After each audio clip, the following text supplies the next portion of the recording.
and joining the call today. So let's get started. We have just an hour. We didn't want to burden people with too much time here.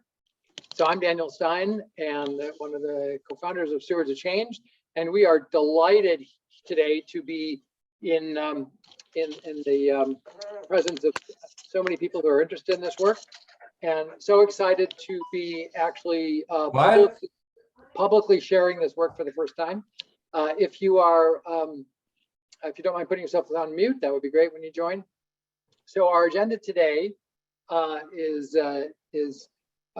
going to be delivered by several of the people who participated in the program and in the writing of the report, as you'll see here.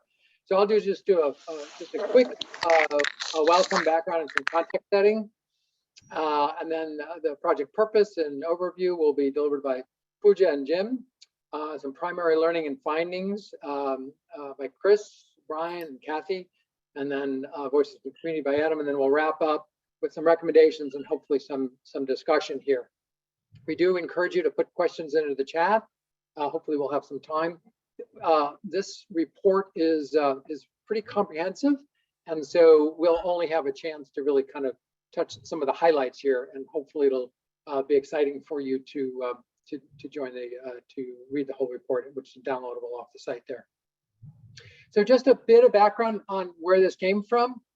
So a number of years ago, Stewards created something called the National Interoperability Collaborative, which has over the last number of years brought together hundreds, if not thousands, of professionals who are really focused and interested in interoperability to create a sort of a virtual watering hole so that people could actually meet each other, share ideas, advances, progress, and different kinds of successes and challenges. And that has been a very vibrant community over the years. Last year, over COVID, we decided as a community to, we were going to hold an in-person event, but in the year before, we realized that with COVID coming on, we were not going to be able to do that. So we pivoted to holding our annual event virtually with the Stanford Center for Population Health Sciences, which we called the National Action Agenda to Advance Upstream Social Determinants. And the idea was, over COVID, we wanted to sort of figure out what we could do on the other side when we came out of COVID, thinking maybe we'd actually be out of it by now, but what would the field need to know, and what definitive concrete actions could we take that might have an impact, recognizing that there was going to be a lot of pain and a lot of challenges that we were going to be facing. And so this group, many of the folks on this call, as well as dozens and dozens of others, participated in this work over a number of months. And one of the 6 recommendations that popped out of this thing was the critical importance of being able to enable informed consent. At the bottom line of data sharing, with consent, it makes it doable. Without consent, it makes it incredibly difficult. And so for the last 6 months, we have been focused in on learning what we can learn about the state of the art around consent, and have spent the last 6 months with a variety of people and organizations actually digging into this, trying to learn promising practices from across the country.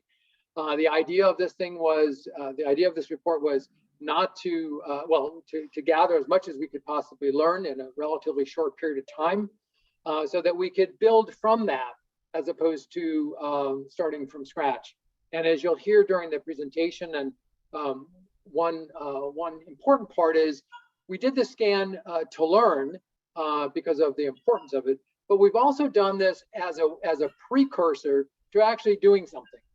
As you recall, I mentioned as part of the NAA, we wanted to actually take concrete action as a community. And what we focused our sights on is actually creating a proof of concept that actually can demonstrate cross-system consent. And we're calling this a consent utility, so that it could be something that would be replicable and customizable across the country from community to community, so that it would not have to be recreated by every community that wanted to do this. And anybody who's ventured into this territory knows full well it's complicated work. And by collectively doing some of this together, we might be able to expedite the process. I also want to acknowledge, in addition to the multiple partners and that are represented on this slide, and there are many others that participated in the writing and the editing of this. I also want to recognize that Robert Wood Johnson Foundation provided some funding to be able to do this work, and they've been a great partner along the way. I think it's pretty consistent with the work that they've been doing, and we're excited that they were involved with the work as we got here. So I want to just take a second, read what Karen DeSalvo wrote recently as we were looking at different sort of national leaders. Karen recently was published in an article, and in this quote, the part that is really most critical is calling out the need for informed consent as a way to make progress around interoperability. And I don't think we could say it more succinctly, but that is in my mind, and I think many of the people on this call, if not all, believe that there is just a tremendous opportunity to advance this practice going forward. And so we're excited to share with you today some of the, again, high-level work that's going on here. So with that, I want to turn it over to Pooja. And Pooja, if you just introduce yourself briefly, and I'll drive your slides here when you're ready. Great. Sounds good. Nice to meet everyone. Pooja Babram from Point of Care Partners. I am the PBM lead for our consulting practice. And, as Daniel mentioned, Project Unify, Nick, has been really focused on the interoperability between healthcare, human services, and even other information domains that contribute to social determinants of health for individuals, families, and even communities. And when we think about kind of the problem out there, there are a few trends that we can be looking at where things have really come to a head. I think in the past 2 years, we've seen, really the impact of health inequity across our country due to the pandemic. And, I'm in health IT, and we've been, over since really the Cures Act passed in 2016, we've seen a major focus in the healthcare IT side around interoperability. And, when you think about those things, it's really, looking at, okay, if we're going to be opening up data, if patients, if consumers have access to more data, and we always in the health IT industry kind of mirror what ONC, the Office of National Coordinator, says when they put out these interoperability rules about sharing information, is this data liquidity. This brings up all sorts of questions, right? What are you consenting to share? Who are you consenting to share this information with? For how long do you want to share it? And do you even understand, as you're going into all these different systems, what you're actually agreeing to share? And so when we started to look at the problem around this, the team said, hey, there's truly kind of these antiquated consent processes and information really in silos, across myriad systems that aren't always accessible. And if you think about in the humans, human services area, they may not even have computers in their organization. So how do you try to capture information? How do you share consent? And how do you make sure that, we as consumers, we as caregivers are actually even understanding what we're agreeing to share for our information? So that's really, we saw a critical need around this. And so the goal of the project, if you want to click to the next one, was really to improve health and well-being, health, well-being, and equity by advancing e-consent. And so what we recognized as the need is, there really hasn't been any kind of analysis done on consent-related activities in nearly a decade. So the goal out of this effort, this work, was to just do that. Look at the landscape, do a scan of what's out there today, look at some best practices and learnings, and eventually inform action implementations, which of course we're going to be talking about a little bit later in this webinar. So let's go ahead and go to the next slide. So I want to be mindful of our time, but just wanted to give a quick overview of the process.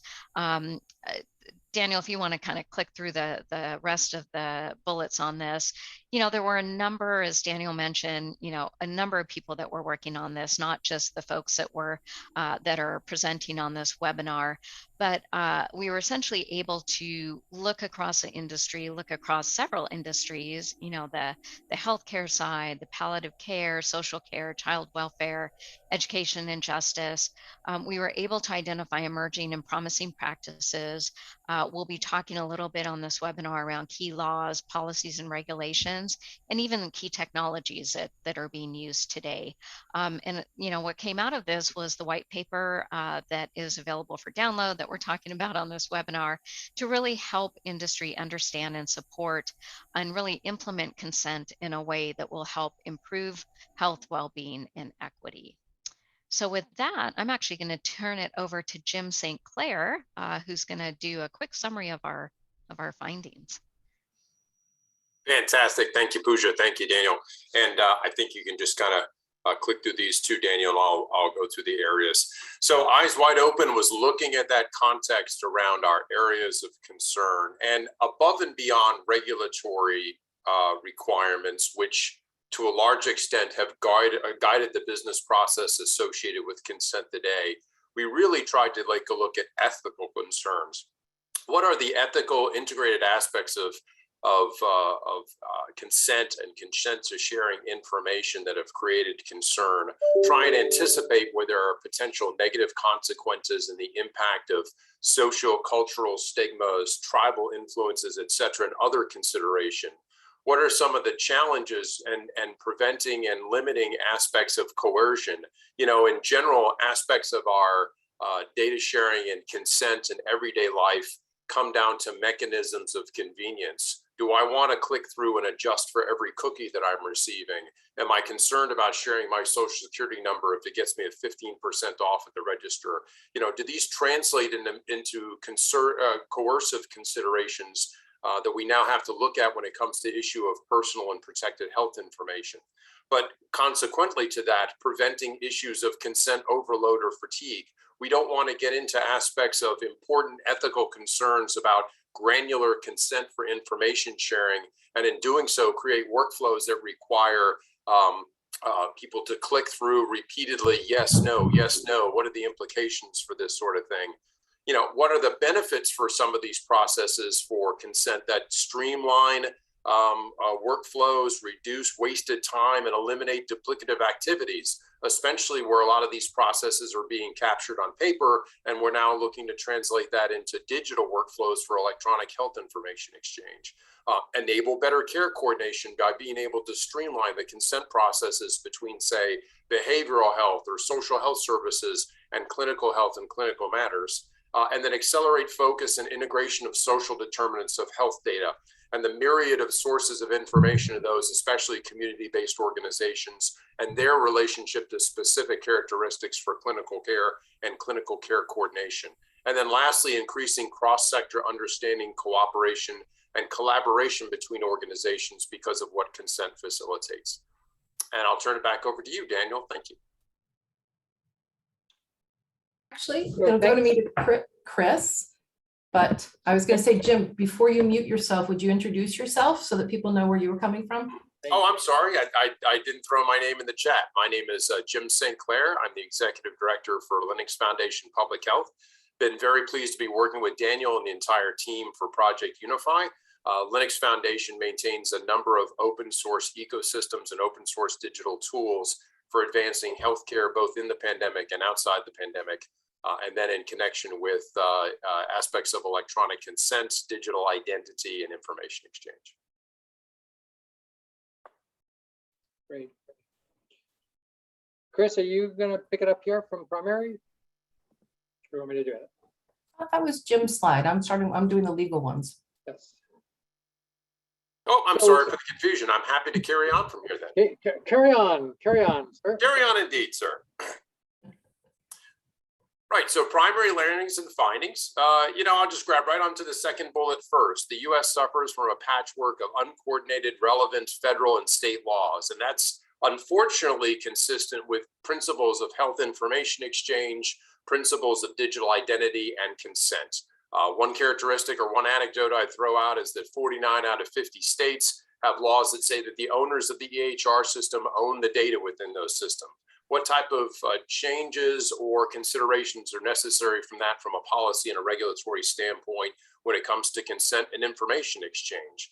There aren't established structures for what we would call multi-domain privacy and consent issues. In other words, aspects of how I'm willing to share my identity and consent to share my information in one domain, such as social services, overlapping with clinical information, or vice versa into moving into other areas, or a relationship between financial information, housing security, and that impact that it has with clinical care, and how those organizations, agencies, and individuals share that information. People with lived expertise need to be involved in meaningful ways from the start. And I think those conversations around what we would call people with lived expertise pertains on all aspects of social determinants of health consideration and health equity, but especially around understanding use cases and desired workflows and ethical considerations for consent for information sharing as well. There is no means for stakeholders to find a consent directive, irrespective of locale or domain or context. And I know I've been chatting both separately in this chat as well as others around this information from, say, powers of attorney as a use case. There aren't related mechanisms to find powers of attorney between states and health organizations. And that carries over to concepts of consent and consent to share information, especially if it involves not only multiple agencies or activities within a state, but interstate type activities between organizations or someone traveling between states.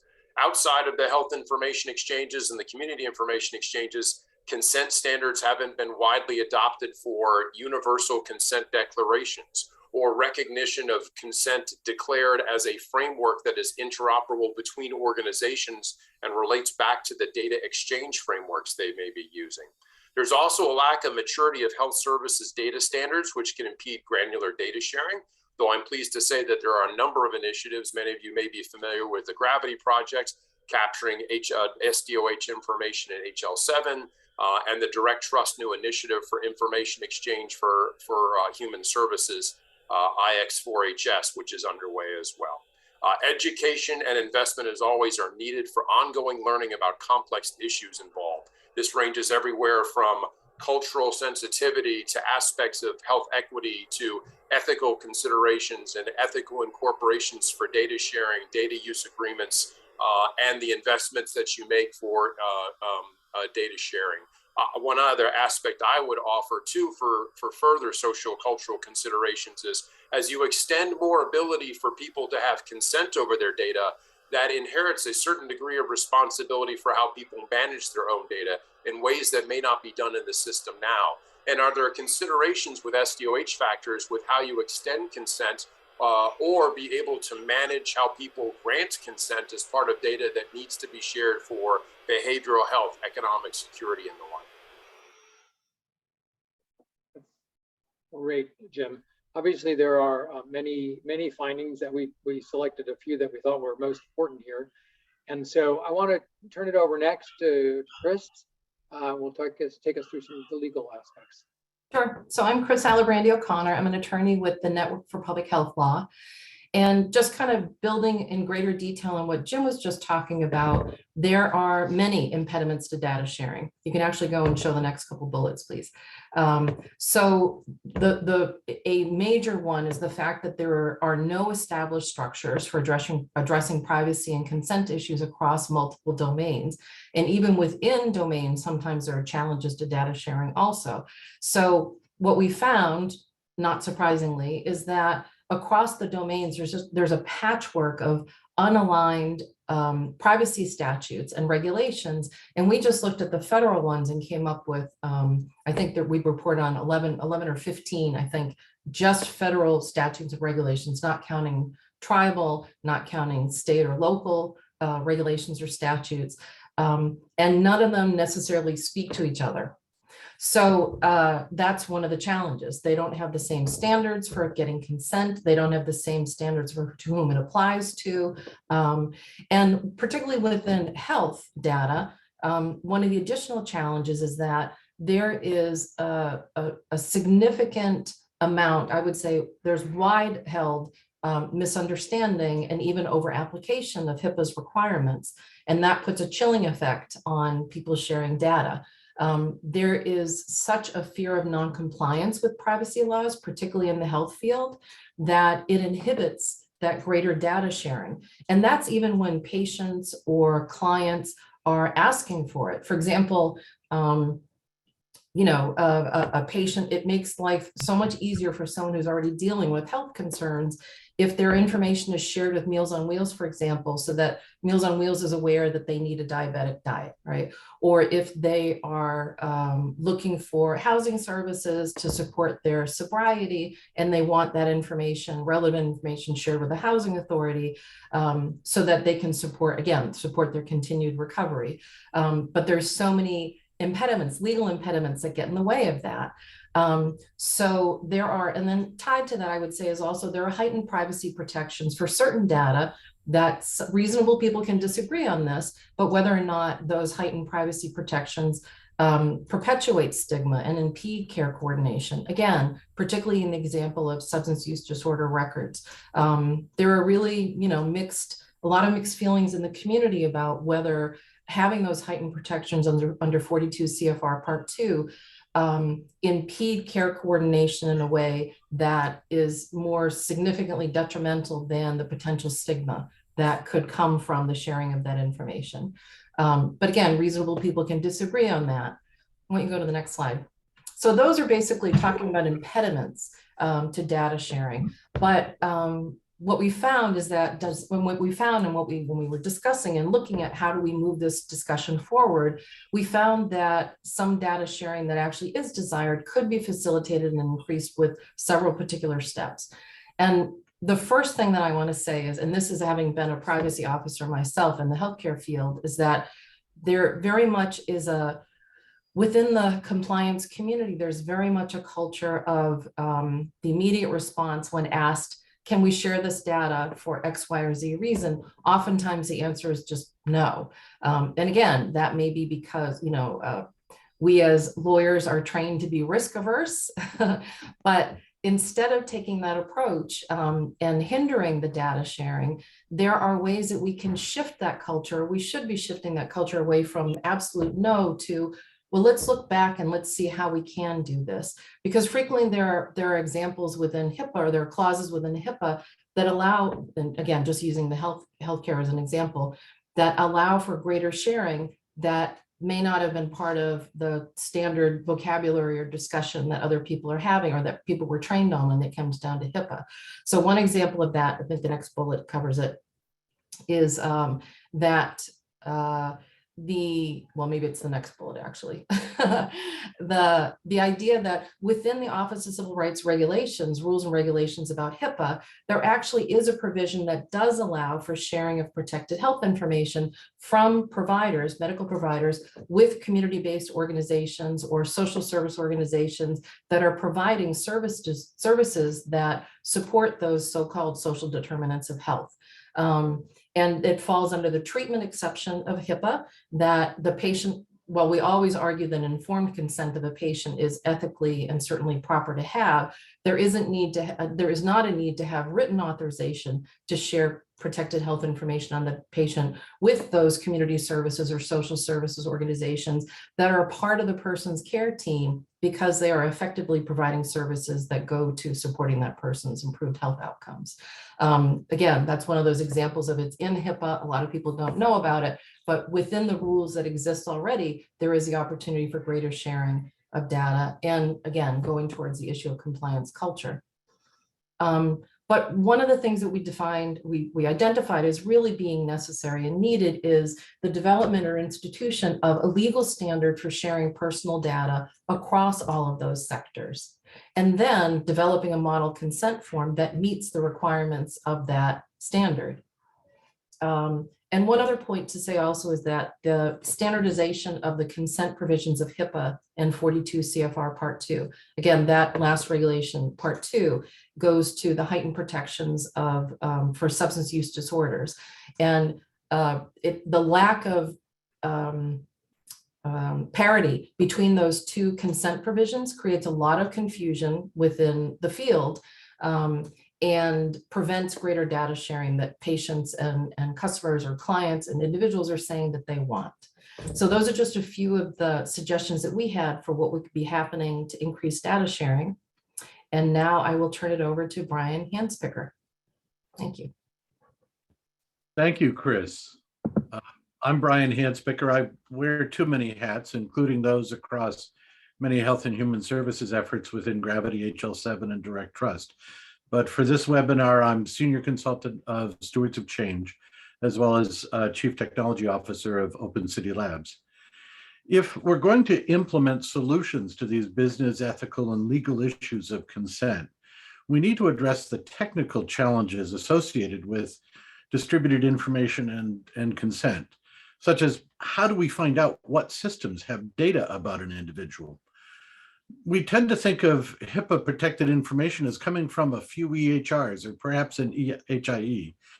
Yet when considering all the participants in just the healthcare domain, with multiple primary care, physicians, specialists, payers, pharmacists, pharmacies, imaging centers, labs, physical therapists, behavior, et cetera, and all of their business associates. An individual could easily reach hundreds of participants sharing their protected healthcare information.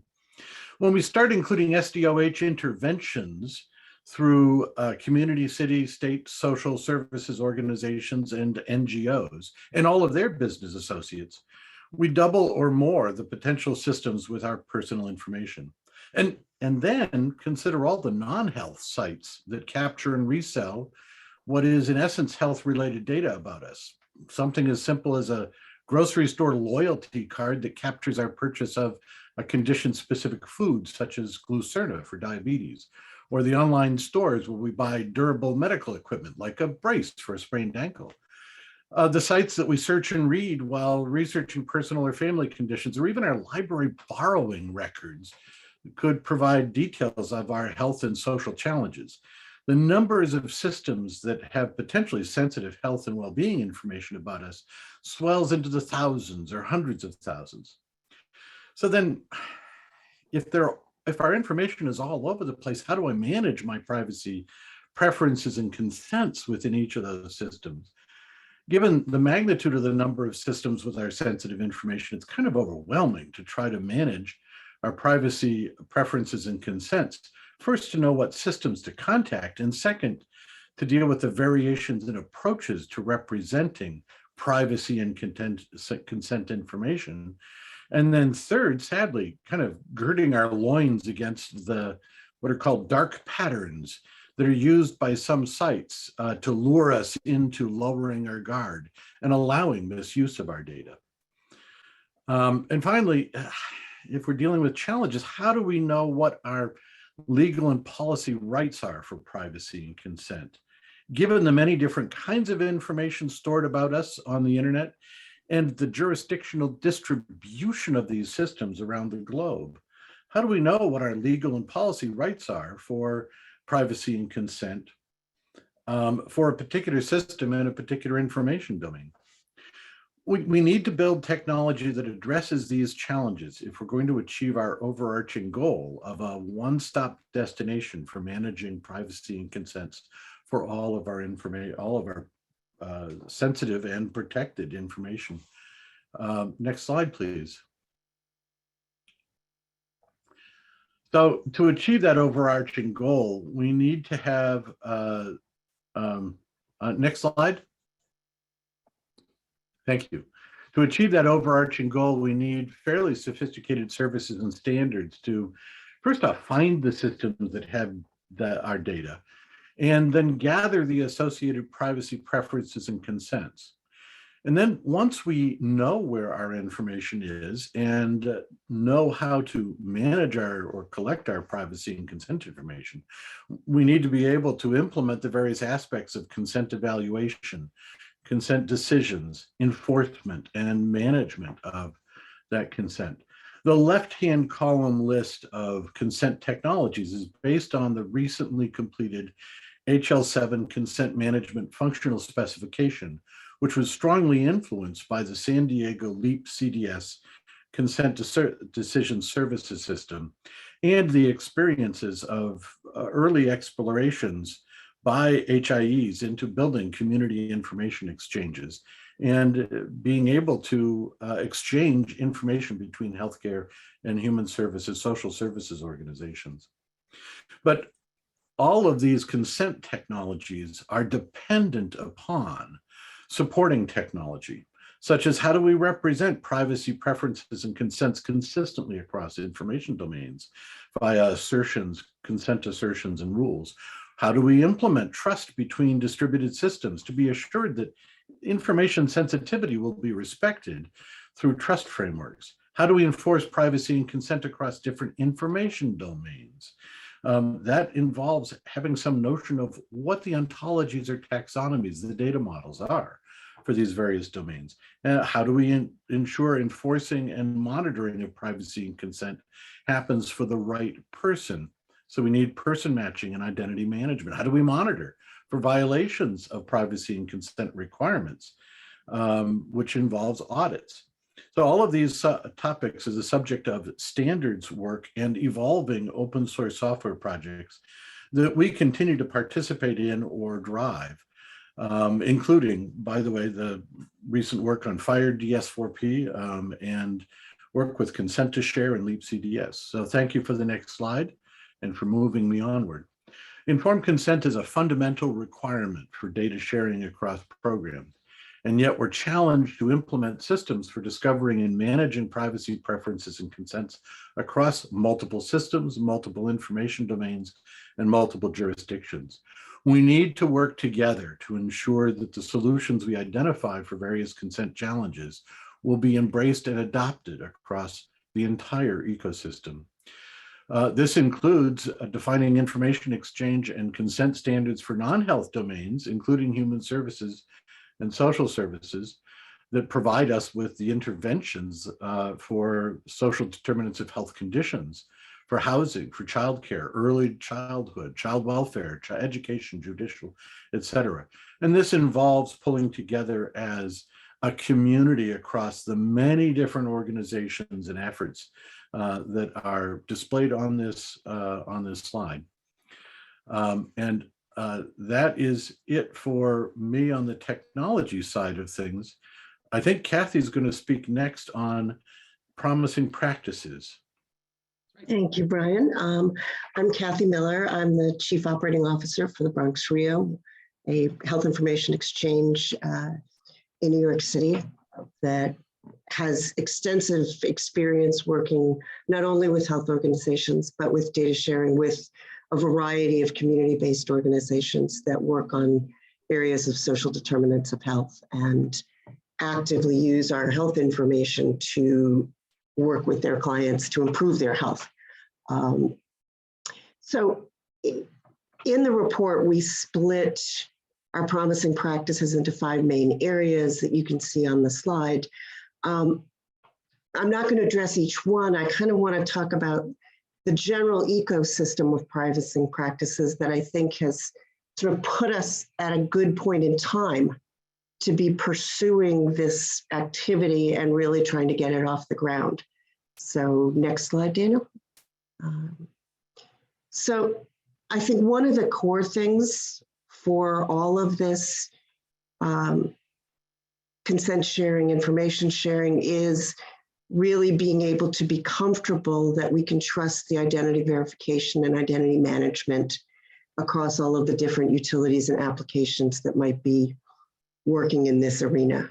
And I think that the technology for that, the data available for it from a variety of sources is becoming more and more sophisticated. And I think that provides an underpinning that allows us to perhaps feel more comfortable that we will be able to get identity right. Because without that, we've got a real minefield in sharing anything. The national conversation going to all of the different areas that Chris and Brian talked about in terms of different regulatory frameworks in different states, different domains, that at least we're now having the conversations. with Nick and Project Unify and many of the other groups that are working on this now. Next point. You can just keep going there. The proliferation of HIEs and CIEs and community referral systems in the last 5 to 8 years has been enormous, and I think is a real positive movement here. We're now challenged with how do we work together with all of these types of organizations that are sharing data, collecting data. How do we create the interoperability, and how do we share the consents? We now have places to share those consents and infrastructure that is putting systems in the hands of the people who need the data. So it's another point where I think we're poised to really be able to use a utility that we create here.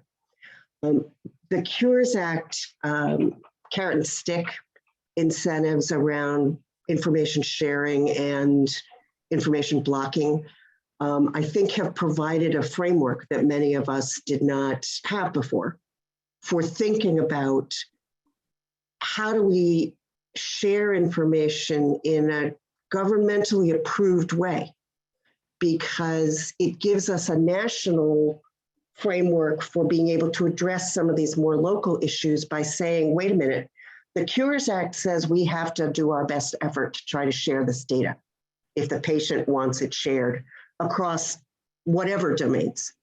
And that gives us a bit of a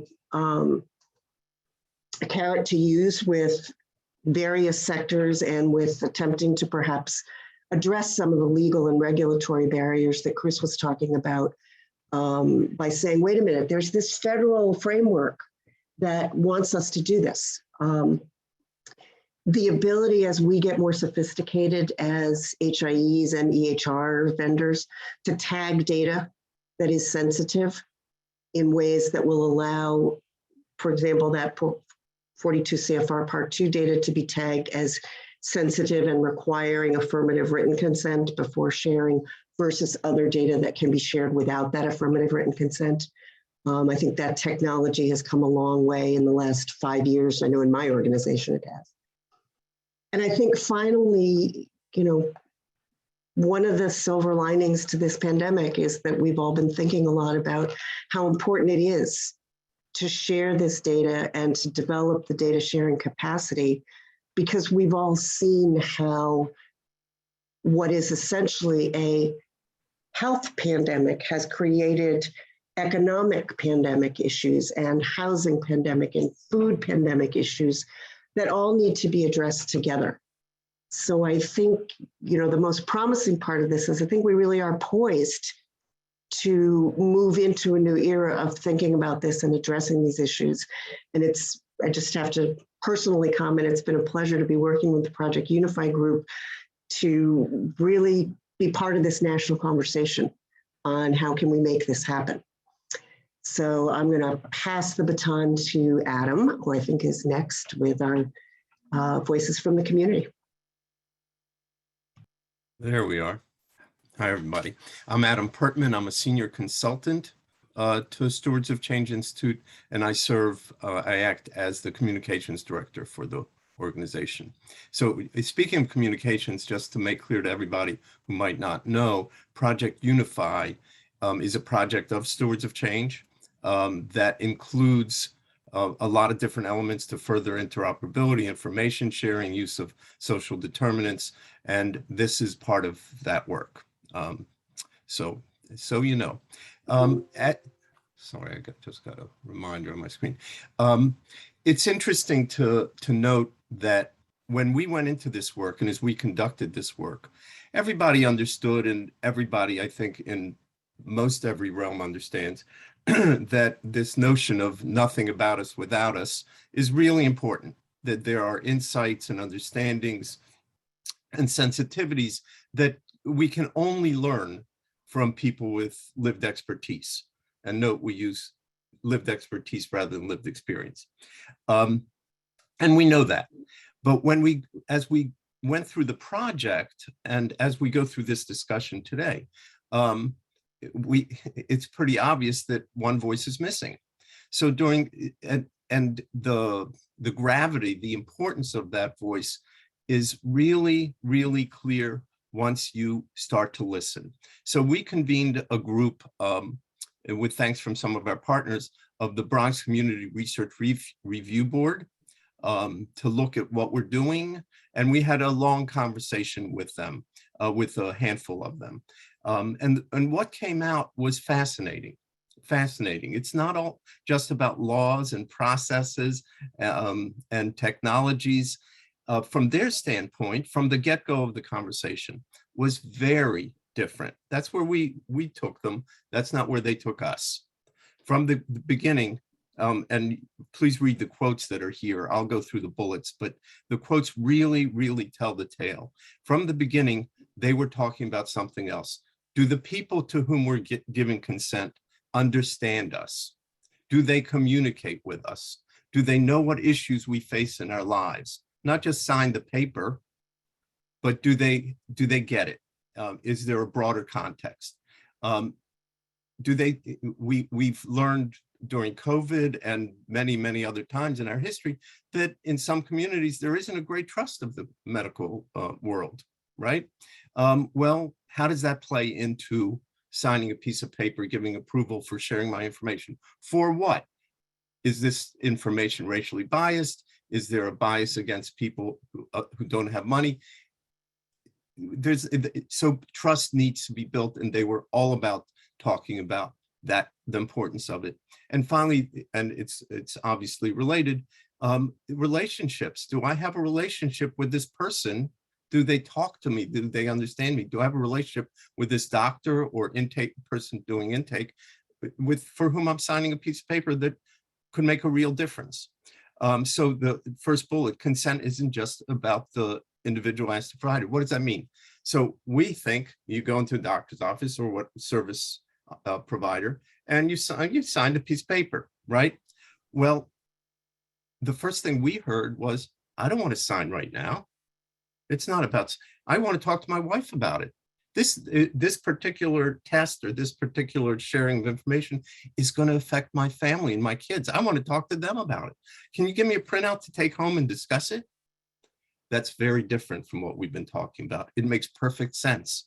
We get it, but we didn't get it until we heard it. And it really, again, underscores the need to be listening from the get-go, because we will miss stuff if we think it's about one thing and they are thinking about something else. If consent moves just to apps, that's what we think, right? Everybody will have a cell phone with, and consent will be granular and it'll be with apps and we'll take care of it. Well, not everybody has a cell phone in all communities. Not everybody is facile with apps in all communities. So what are we going to do for those populations? It goes back to the ethics and the challenges, but we have to be acutely aware of it. We have to hear that. The service providers and others don't always understand the implications. So what does that mean? And this will tie into, Daniel, if you go to the next slide. What are the implications?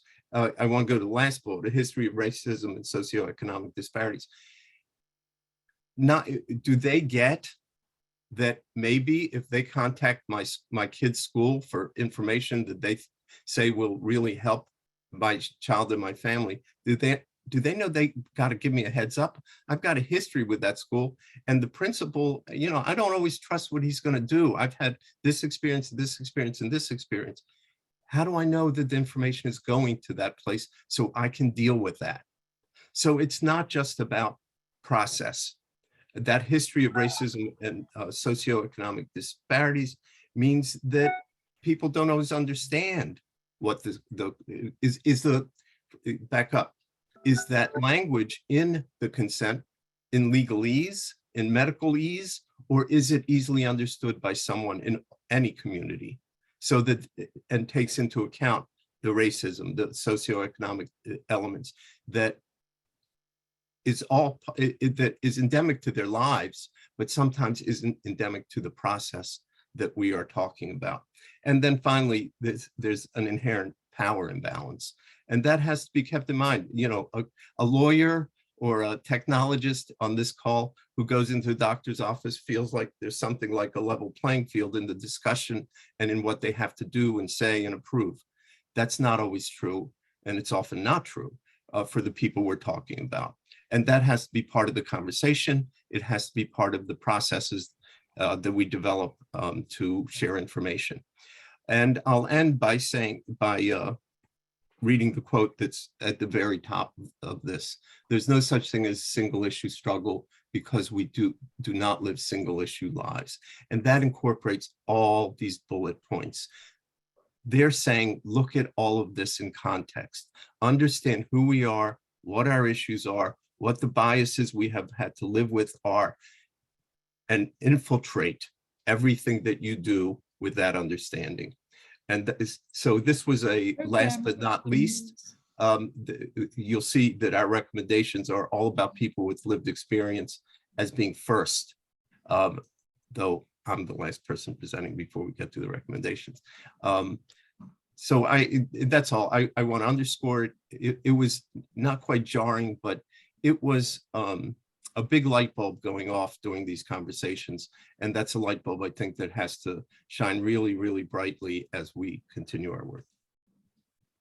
Thank you, Adam.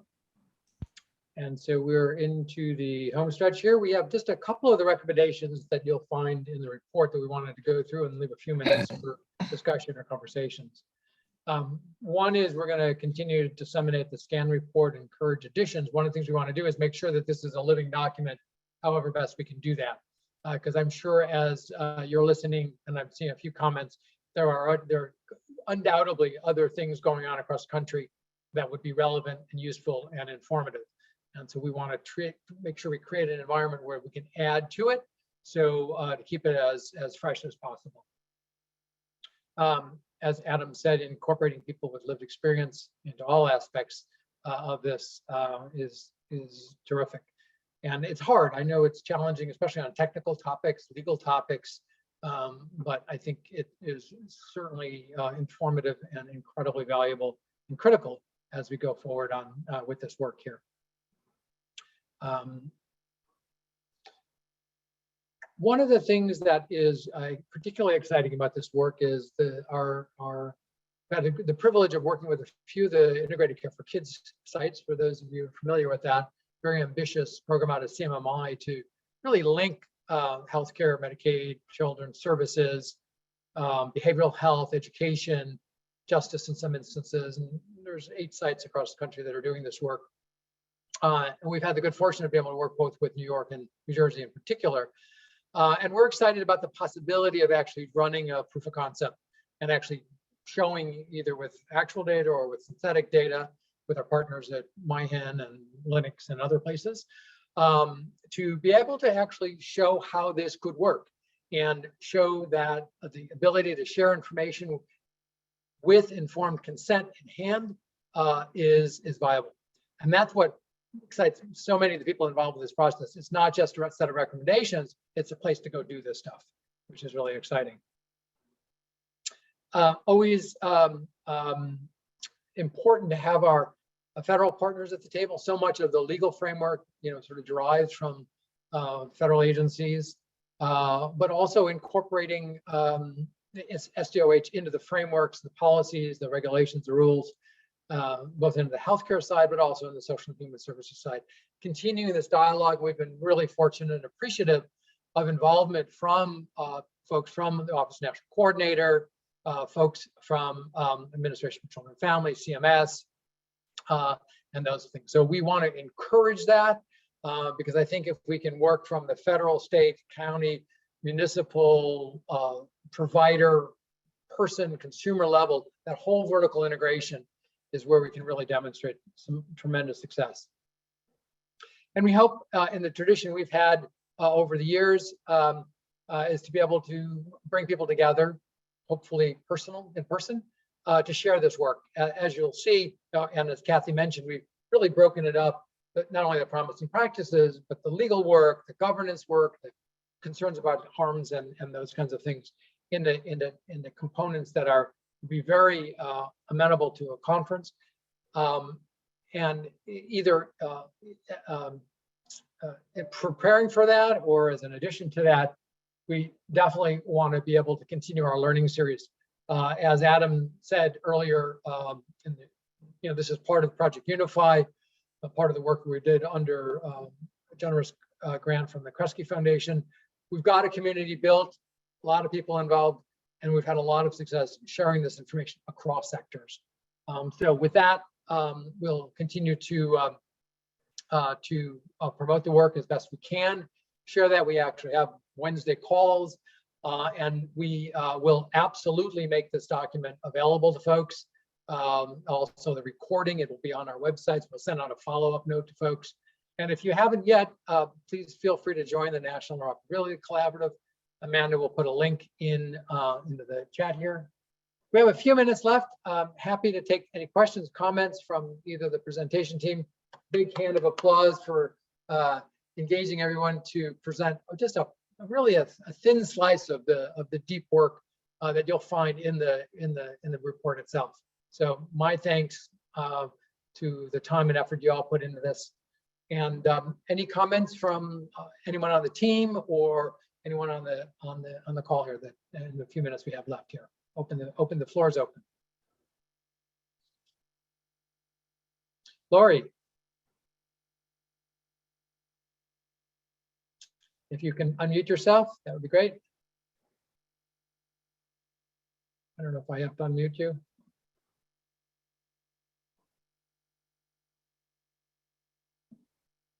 Lori.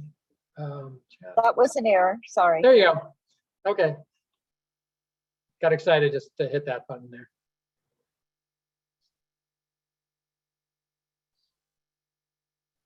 So we've wowed you with the brilliance of the report.